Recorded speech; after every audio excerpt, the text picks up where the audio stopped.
Hello, everyone. Welcome back to another episode of Gaming the System, the podcast where three intersectional feminists examine gaming and games through a feminist lens. Today, I am your host, Matt, and I'm joined by my friends Alex and Jem. Before we get started, if you want to support us, you can subscribe to our Patreon at patreon.com/gamingthesystem for some exclusive content, or you can send us a one-off donation via PayPal to our email address, wearegamingthesystem@gmail.com. We've had Christmas. We've done our catch-up over Christmas. Now it's time to look at the news. Because we put it upon ourselves to be aware of what's going on rather than just burying our heads in the sand and just enjoying gaming. So, to start us off, kicking off the news of January 2026. Alex. All right. My news story that I've brought today kind of revolves around Rockstar Games and the union busting that has been taking place, or alleged union busting, I should say. So back in the end of last year, Rockstar basically fired, I think, about 30 odd people for, quote, gross misconduct. And basically those people had to leave the offices immediately. And the vast majority, like a good 90%, 95% of them, were all members of a union, or at least unionizing, trying to make their union a legitimate union. And they're taking Rockstar to court to say, you've dismissed us basically illegally for being part of a union, and that's not allowed.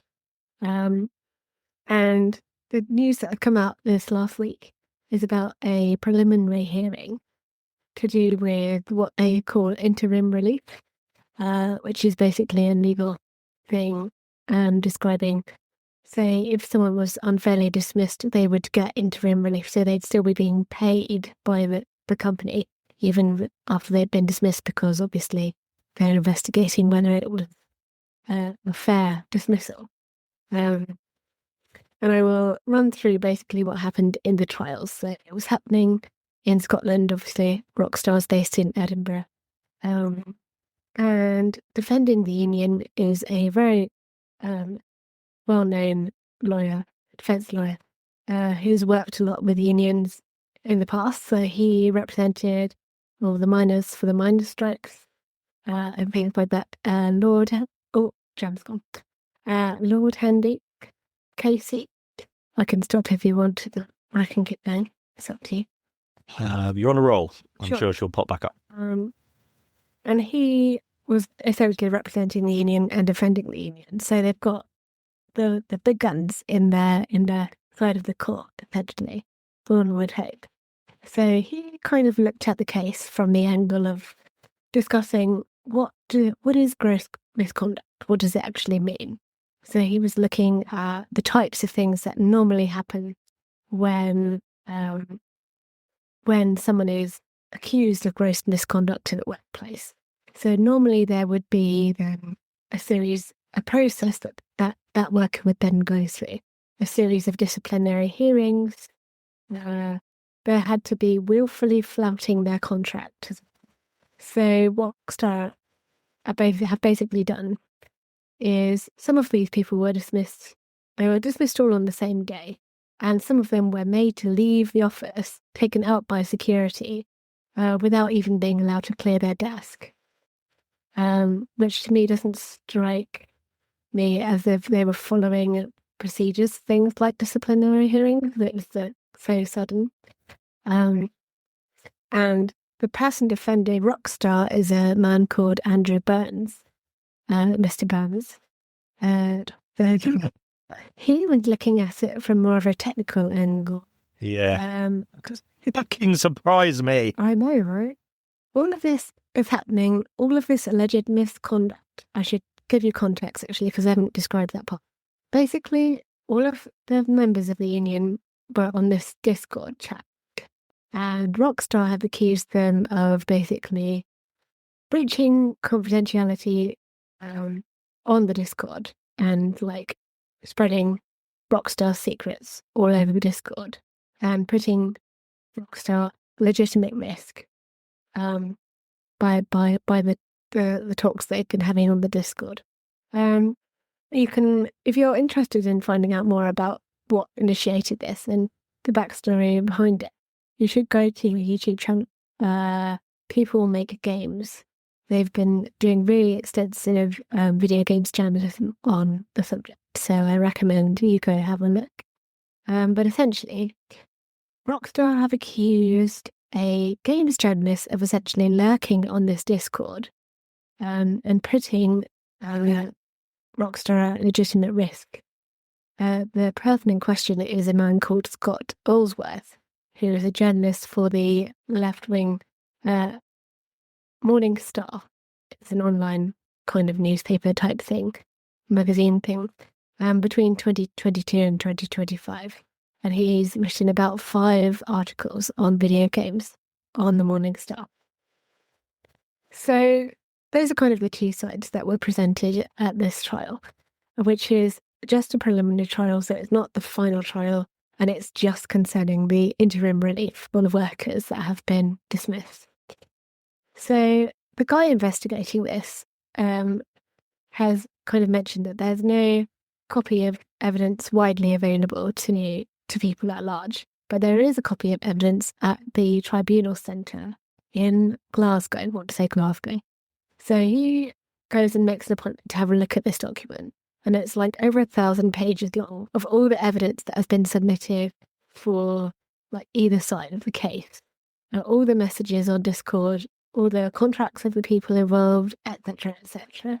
So he goes and has a look and tries to find all of the kind of key bits of information that relate to this case. And the person defending Rockstar has kind of honed in on this breach of contract and this secret, unannounced feature that he didn't even want to talk about the messages concerning it because he said it would be top secret for Rockstar. Not allowed to talk about it because it concerns GTA 6, basically. So he finds the messages that are related to this top secret feature, because Rockstar haven't applied for protection of these messages in the copy of the evidence. And they're all around this particular feature, which kind of implies an online feature. So the only messages that vaguely relate to it are ones that mention 32-player sessions and Rockstar not wanting more than 13 people in a team to be off at any one time, because they want them all to be working hard on it all together, essentially. So no more than this many people are allowed to be off. And they were also looking at messages that were talking about different working patterns of different teams across different sites that Rockstar had, which they worried could kind of give away the game on the stage of development of GTA 6 and undermine collaboration between workers. So that's the argument. Those fucking assholes undermining they're worried about undermining collaboration between workers. Yes. That is straight out of the Outer Worlds too, that is. Yeah.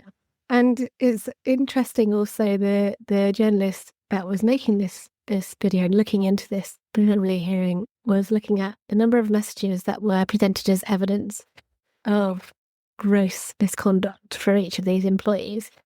A lot of them had a handful of messages, maybe 5, 10, sometimes 20 messages that were on this Discord server. There was one person that was brought up that had one message. It was 15 words. I can't remember exactly, but it was all about someone had asked them whether they were experiencing crunch in their team. And they basically replied saying, not yet, but I'll let you know if anything changes. And that was the message that they had been essentially let go for. So the judge had to go away and read all the evidence. So the outcome of the case was kind of delayed by a day or two while she came to her decision. So all of these workers that have been affected had a massive impact on their lives because they're obviously not being paid since they got let go, and they're looking for interim relief so that they can be paid even though they've been dismissed. And unfortunately, the outcome of the trial was that she was not persuaded that interim relief was needed, or was likely to be the outcome, and that they would find the dismissal unlawful. So it's a disappointing outcome for that preliminary hearing, but it is not the final hearing. And the journalist went and spoke to a lot of the workers that were involved.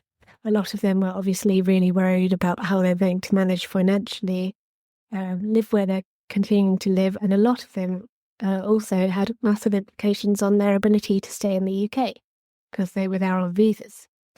So unfortunately, it's having put a lot of things into perspective in that way, and unfortunately, they'll have a long wait now for this next part of the trial.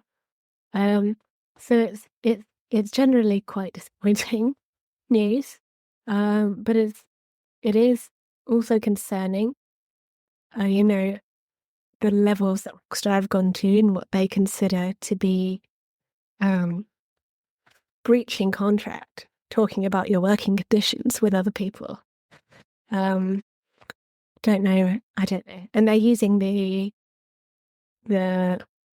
excuse, you could call it, of basically putting the secrecy of GTA 6 at risk by having, I didn't mention this earlier, there were some former Rockstar employees on that same Discord who didn't work at Rockstar anymore, and that one games journalist. So they're saying, well, these people who don't work at Rockstar were on the Discord, so that means there's a huge risk of spoilers, essentially. But again, if you want to actually go and watch the videos and properly get into a case and what's gone on, you should go to People Make Games, their YouTube channel. They're doing a really good job of reporting on it. And that's my story that I brought. That's so miserable. Because the point of it is Rockstar doesn't care about any of these things that they're saying about. It's about terrorizing and destroying the lives of workers to keep them in line, to teach them their place, because they know that even if they paid this interim stuff for 2 years, it wouldn't. GTA 6 is coming out this year. It wouldn't break the tiniest possible fraction of resources for them to do that. The point is, they know that these people need that. They know that the workers don't have the savings, or you can be kicked out of the country if you lose this job. The point is, they're going, we can do whatever we want. If we accuse you of something that we are saying in the most vaguest terms, and we can dismiss you for anything, and we're going to prove it by doing this. And it's just a devastating. Because Rockstar is one of the biggest games companies in the world, and it is another example of game studios doubling down when it comes to squeezing their workers and being antagonistic towards workers, because the layoffs continue, the crushing of union activity continues, and as long as it's relying on the courts, it's going to continue, because the courts are part of the system. It's always going to be a risk when you try and go. It's just like with politics, you say, oh, if we elect the right person, then we'll get what we need. Or if we just get it to the courts, then we'll get what we need. When the only answer is more unions. And the point is, for this is going, they want this to be the thing that crushes more union stuff, when it needs to be the thing that turns it up to 11. But it's not a good way to start the year.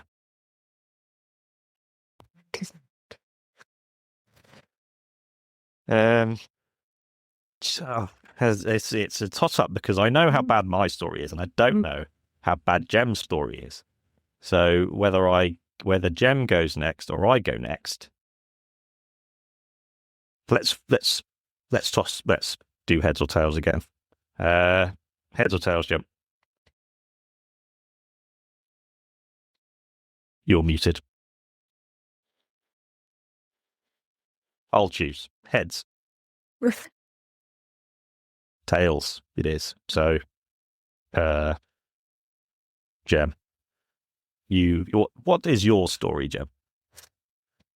And Jem can't speak. She She's speaking, but we can't hear anything she's saying. She's shocked. Shall I go, Jem? Okay, I'll go. I think she's just mouthing so she doesn't have to do her story. So, for those of you who don't know, there's a man in America called Donald Trump, and he has been making some quite big swings in terms of his policies and his positions on things, and one of them is worryingly. He first mentioned it during his first term as just a throwaway idea, but now it's coming back. But we'll come back to that. We'll put a pin in that. There's a problem as another where to start. There's a term called the RAM-pocalypse going around at the minute, which is the boom in AI has led to a boom in the demand for memory, so RAM and processing power and GPUs as well. So there's the trend now and the trend going forward is that tech companies wanting to continue to pursue AI and just pursue that into the stratosphere means that the supply of technical parts that we as gamers need for our games, especially PC gamers, the demand for that is going to skyrocket because of AI data centers. And that means that whatever there is going to be more expensive for us as normal consumers who just want. We just want one storage drive, we want one graphics card, we want one CPU, and then we'll just be happy with that. Whereas these companies want just literally every bit of tech they can. And as the years go by, the demand increases, which means there's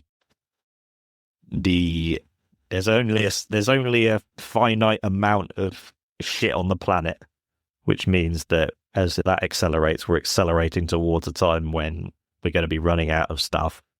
And I saw a horrible statistic that 70% of processing power is going to be used by AI in the worryingly near future. So all of our stuff is going to get more expensive because the tech billionaires want to win the AI arms race for no reason. Just doesn't matter. It's just going to go up and up and up. And the Gem, you missed my introduction bit. This brings me around to Donald Trump, President of America. Do we have to talk about him? It's yes, unfortunately it is, because in his first term, as a throwaway thing, in one sense, he's like, "Oh yeah, we're thinking we might buy Greenland," and people went, "That was a weird thing to say," and then forgot about it. And now, if you've been following him, he has been ramping up his talk following the invasion of Venezuela to get the oil from Venezuela. So another war that is starting because of oil when we're supposed to be moving towards renewable stuff. invade the country to go, oh yeah, and they've said it's because of national security. America needs that to keep it so its nation secure. And now he's talking about acquiring Greenland. And now in the immediate aftermath of invading another country, to say for national security, now they are talking. He is saying repeatedly, "Oh, we'd love to buy Greenland," and words like "buy" and "acquire" and that speak around going, "We're going to take this. We're going to find a way to take this because we want it." And the reason these two stories come together is because Greenland has a practically infinite wealth of materials, of pretty much every type of material there is, including I think there's oil under there, but basically everything, and especially rare metals and elements, which are the bits that go inside the RAMs and the processors and the GPUs that these tech billionaires salivating over. So the tech billionaires are salivating over that resource. Trump is salivating over the money that he'll get chipped off from it. And I'm terrified of if I was Danish, I'd be terrified because Denmark it's part of Denmark. And another reason, so it's not, again, you have to look at the money and the goals of the people involved with this, because it suddenly makes it a lot more scary and a lot more going, oh yeah, this isn't going to go away, and it's going to get a lot dicier because America's main rival is China, and 60% of the world's microchip elements are mined in China. So the entire world is reliant on China's supply of these things. If America takes over Greenland, then America doesn't need to rely on Chinese mining anymore. But also 90% of the production of these technical things. There's a reason why everything made in China is a running joke, because everything is made in China, especially technical things. But so that's a thing. It's a matter of a resource and getting that. And the reason why America invaded Venezuela is because they want to have an oil supply that they control, so that they aren't reliant on other countries. And then I'll finish it with a very, very dystopian phrase, which worried me especially. There's a company called Trend Force, and an analyst said that we're seeing a shift towards a permanent reallocation of supplier capacity to AI data centers. Permanent reallocation, which means that when companies like Nvidia and AMD, when they are making their products, they're not making them for gamers, they're making them for AI centers. And I don't want that. Just weird. There's so much. I just fuck. And I want a new gaming laptop. Yes. And I see this and I go, right, I'm running out of time before it becomes stupid expensive. Yeah. And yeah. It's like, It's crazy. And I think what's even more crazy is that whilst all this is going on, Trump is just ignoring Taiwan. Because if China takes Taiwan, that's it. I mean, that's where all these chips are made. And nowhere else in the world has the technologies to make them. And it isn't something that you can just set up. Otherwise, that would have happened. And, by going into Venezuela and doing what they did there, they've set a precedent.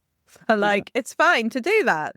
It's going to be really hard for them to tackle that if China decides to go into Taiwan, which it has been practicing for a lot longer than America thought about going into Venezuela. So I think that it's just a very fundamentally flawed plan.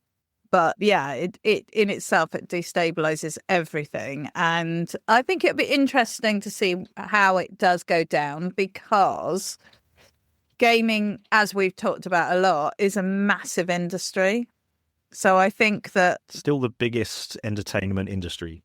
Exactly. There's a lot of money in it. So it'll be interesting to see, how do they kind of work that balance out? Because it's not going to be any good for the games industry if no one can buy computers to play the games on, and if no one can afford to buy games because they had to buy a little bit of memory or something, but yeah, I mean, we are in a very challenging time technologically, I think, I do feel I'm really interested in AI, but I do feel like this was absolutely the worst time for humanity to start down the AI road. This was the wrong time. We have the wrong leaders in power with the wrong motivations, because it does need a little bit of thought and a little bit of care and all of that. And at the moment, that isn't happening. So, yeah, that's a depressing story, Matt. Very but I read a quite comforting book called The Prisoners of Geography. And although I wasn't worried about America when I read it, I was already, I still was snowed by the propaganda machine, and I was worried about China. And Taiwan is utterly packed with American military might. They have been pouring their money into that, and so it's basically that's the catalyst point where when something happens there, everything kicks off. And it's just at the very least it's interesting, but it'd be nice if it was serious, not just someone who... If you just look at Donald Trump, just look at him, and go and you go, what this is, that we're beyond satire, and that's it. No, that's a dangerous place to be. Jem, cheer us up. Yeah, nah, I can't, but it's not quite as heavy. So I can't remember whether we talked about this specifically before Christmas or not, but Roblox has done a massive shift in how it is endeavouring to protect its players. So just to put that into perspective, it has 380 million monthly active users.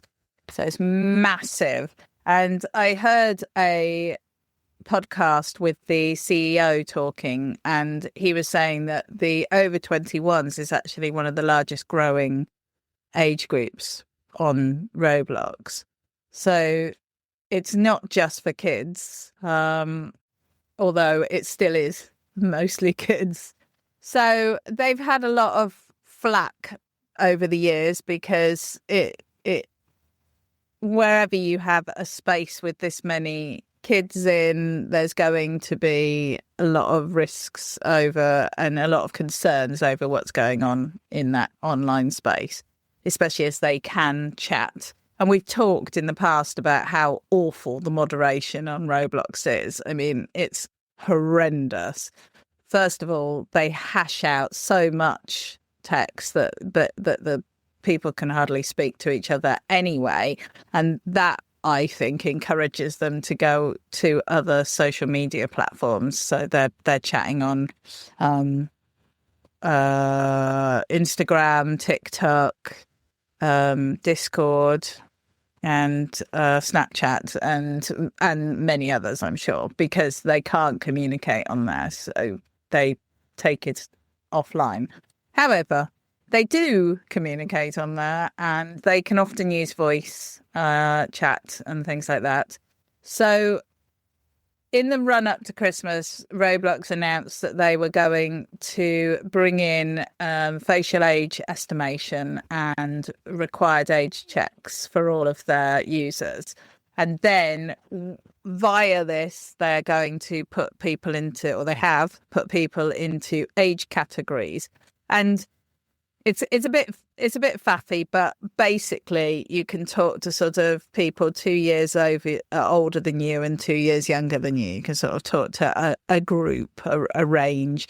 So it goes into 6 age bands. So you've got under 9, 9 to 12, 13 to 15, 16 to 17, 18 to 20, and then you've got 21 plus. So there's been a whole heap of issues around how the facial age estimation is being done, and the age checks and all of that associated with it. They've had lots of people who are being categorized in completely wrong age groups. So my daughter's got a friend who is, I think, 16 and has been categorized as 21 plus. And other people are being categorized, they're like 20 and they're being categorized as like 13. So there's all sorts of issues around that, putting them in the wrong place. And having dealt with Roblox customer care, I say that with a lot of quote marks around it. They're no good. So even if you try and rectify these issues, then it isn't necessarily going to happen. It isn't necessarily going to get sorted out well. And my daughter's just, oh my God, turned 18. So I am now the parent of an adult. It just makes me feel so old. However, as a result, it's changed the groups that she's able to talk to, and that notification happened overnight. So she's now moved out of a group that she can talk to some of her friends who are a couple of years younger than her and maybe having birthdays in a couple of weeks or a month or so. So there's a lot of that going on. And I don't know if it's a good thing or a bad thing. I kind of feel like it's probably a good thing overall that they're putting them into these groups. So they're going to be around roughly their age group. But I do also think it's like if you're 18, you can only speak to people who are 18 to 20. So it's a little bit. It just means suddenly you become, instead of being like maybe the oldest in your friend group, you suddenly become the youngest in your friend group. And it also means that friendships that people have had for many years aren't accessible anymore suddenly, or have to be taken onto other chat platforms, which is what most of them have been doing, taking it onto Discord, which is far more problematic in a lot of ways, because there's no one really moderating over there, because it's all about individually run channels. So you haven't got any oversight in the same way as you theoretically have on Roblox. And they've got there was an article that I was reading from somebody who from USA Today Tech, and they basically got invited to the Roblox offices to do the facial recognition thing, and it got them completely while they were in the office. So it basically how did it put her? She had to use her it estimated her age as 18 to 20. Mm-hmm. And I think she's like 25 or something, so 23. So anyway, it basically put her a lot younger, and then she had to use other forms of ID. And obviously then there's concerns over, because they're outsourcing this to another company. So there's concerns about whether or not what that company's doing with all these pictures of these kids on, that they're taking. I mean, the whole thing is just really ripe for disaster, I think. Having seen it from the perspective of a parent, albeit of an adult child, it's been quite interesting to see that how calmly they seem to have all dealt with it. The kids, they seem to be quite pragmatic about it. I mean, yes, because they're finding alternative ways to communicate, but also they're sort of like, yeah, it's annoying, but this is how it is. I think my biggest concern is that you have people who run games, because the games are all player generated. So you have people who are running the games, and they maybe started doing it in their teens and now they're in their 20s. And now they can no longer talk in the game to, some of the people who are helping them to run the game. They have some of these games have staff, they have mods, they have people who are helping them to run the game and manage the game. And they can't communicate with them in the game because of these age brackets. And it's not just that they can't talk, they can't see what they're saying. So if you have a young player who is struggling to play a game, an older player can't come along and help them. They have put in things to allow trusted family members to be able to communicate. So if you've got sort of older siblings or a parent who maybe plays with a younger child or whatever in the game, they can set up a sort of trusted adult. But that really worries me, because how do you know that somebody is a trusted adult? Oh, just set me as your trusted adult just feels a bit awkward. And if it's if you have to be from the same IP or in the same house, or you have to, press a button at the same time or something like that, what does that mean for separate families, where you've got, maybe one set of kids living in one house and their siblings are living in another house, and they can't communicate anymore over this platform. So I can see why they've done it, but I do think it is a lot of upheaval and a lot of effort and a lot of hassle for everyone for the sake of dealing with predators. And it feels like, why should we be locking the kids up? We should be locking the predators up. What we're doing is we're putting the kids in little safe. You go over there and sit in your safe box, and we'll tape you up into there, and you'll be safe. Whereas what we should be doing, the predators won't do everything in their power and their freedom to find the way into the box, which is the problem. Absolutely. So, and we know that they've got the time and the energy and the interest to find a way around these issues. So, yeah, I think it's an interesting story, because I think it's an interesting investigation into how do we handle these sorts of things and what do we do. But I feel so strongly that there were many other better ways of managing this situation. But I do think, I suppose, at the heart of it is, firstly, I always say when we're talking about Roblox and any kind of gaming with kids, is parents need to be on the ball. They need to know what their kids are doing. They need to talk to their kids. They need to make sure that their kids feel able to speak to them about things that are concerning.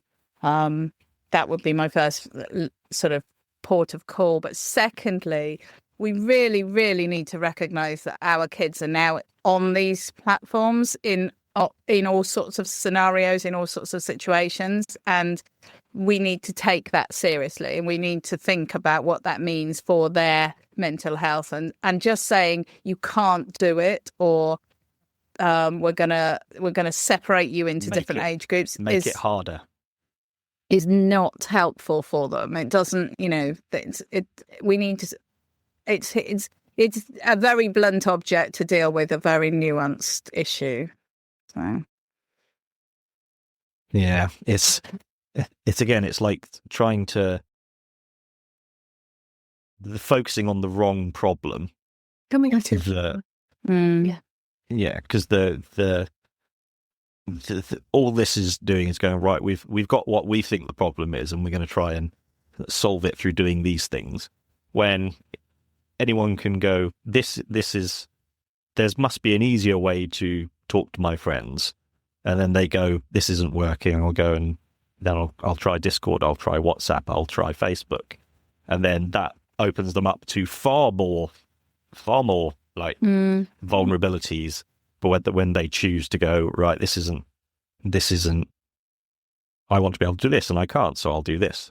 And the education of the children and of people anyway is the critical thing. You need to go, it's not as simple as don't give anyone your bank details, don't give anyone your address, certain amount of details. Now it's not just like predators, like in terms of like sexual predators, it's people who want your money, it's people who want your data. And being able to teach your children about that, even if someone who plays a child who plays Roblox and goes, I know all the stuff that I need to know to do it safely, and I can't play Roblox the way I want to because they're trying to protect me when I've been taught how to protect myself. I'll go on to Discord, and now if I go into Discord and say to my friend on Roblox, oh, let's go on to Discord, then that flags me and I'm in trouble. And yeah, it's just. And there are lots of young people out there for whom this is their only source of social activity. You know, they struggle in a physical environment. They're struggling at school. They're struggling in those situations. And this is a place where they are able to socialize and interact with each other. And on Roblox, you can't send each other, you can't send pictures, you can't, you have to go through, you already had to go through an age check and a verification with your passport to even be allowed voice. So there was all of that in place. And now they're going off into other channels where you absolutely can send video and have video chat and send photos and all of that stuff. I think it just puts them at a greater risk without really resolving the problems. You're right about it being the worst possible time for the AI boom to be taking over, because we're at a point now where AI can fool most of these checks. Just make an AI person because it goes, right, turn your head, open your mouth, and close your eyes. And now AI can do that easily. And so, yeah. Okay. Sorry. It's okay. It's okay. I think I think it'll be a toss up between. Well, actually, the Rockstar Union one is actually the happiest one. So, in terms of like body count, any final thoughts? Other than that, it was really fun talking with you guys. Yeah. Yes, it'll be fine. We should commiserate, and hopefully, A problem shared is a problem halved. So yeah. and then it's thirded because there are three. Yes. Right. Thank you very much for your company, and everyone, you know where to find us as we crack on into conquering 2026. So until next time, farewell. We hope you enjoyed that episode of Gaming the System. If you want to support us, you can donate to us through our PayPal by sending it to wearegamingthesystem@gmail.com if you want to send us a one-off donation. If you want to donate to us monthly, you can subscribe to our Patreon at patreon.com/gamingthesystem. Until next time, bye-bye.